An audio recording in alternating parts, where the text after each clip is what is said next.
大家好，我哋係嚟自10日香鄉市委員會公益社中學嘅同學。今次我哋嘅參賽作品係一個智能安全騎行頭盔，名為夜騎光盾。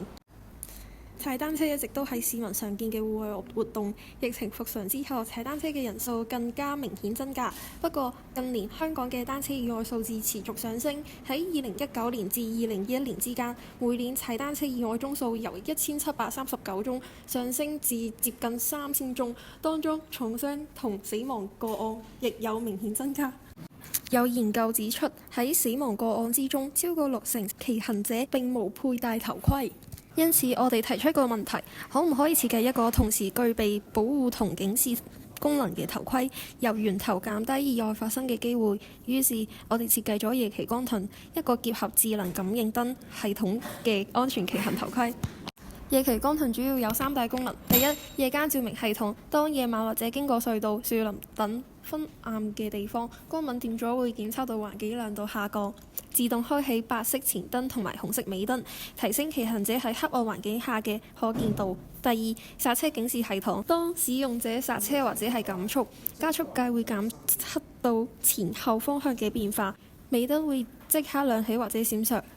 提醒後方騎行者需要減速，避免追尾。第三，轉向提示系統，當使用者轉彎或者係 cut 線，加速計會檢測到左右傾斜嘅變化，相應方向嘅黃色 LED 燈就會亮起，提醒其他道路使用者注意方向嘅改變。夜騎光盾以 ESP32 控制板配合擴展板作為主控制系統， ESP 負責接收光敏電阻同加速計嘅感應數據，再即時控制前燈、尾燈及方向燈嘅開關。擴展板配備 GPS 接口同穩定嘅5V 電流輸入，方便連接多個嘅感應器，以確保整個系統運作穩定可靠。喺外觀方面，夜騎光盾採用流線型設計，減低風阻，同時提升騎行嘅穩定性。頭盔前方設有白色前燈，後方設有紅色尾燈及剎車燈，左右兩側設有黃色嘅方向燈，所有燈光都嵌入式頭盔外殼入面，唔影響佩戴，同時保持外觀簡潔。喺設計階段，我哋使用咗 SolidWorks 進行繪圖建模，規劃好電子模組位置、走線空間同內襯厚度，確保結構穩定、重量分配平均，同時方便日後維修及升級。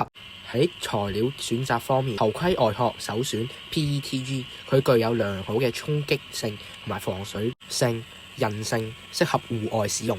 而內襯我哋選用咗 TPU 彈性材料，吸震嘅能力提高，可以有效分散撞擊力，提升佩戴時嘅安全性同舒適度。